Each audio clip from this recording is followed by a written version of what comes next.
Hi everyone, in front of me I've got a LENOVO Tab E10 and let me share with you how to turn off running apps on this device.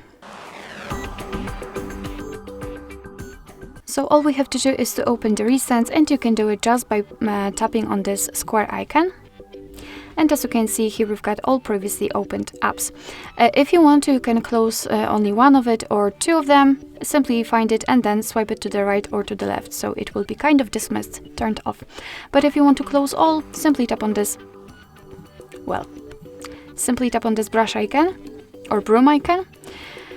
And as you can see, we just got back to the home page. We can open the recents to check, but basically we just successfully removed or closed all previously opened apps. Alright, so that will be all. Thank you so much for watching. I hope that this video was helpful, and if it was, please hit the subscribe button and leave the thumbs up.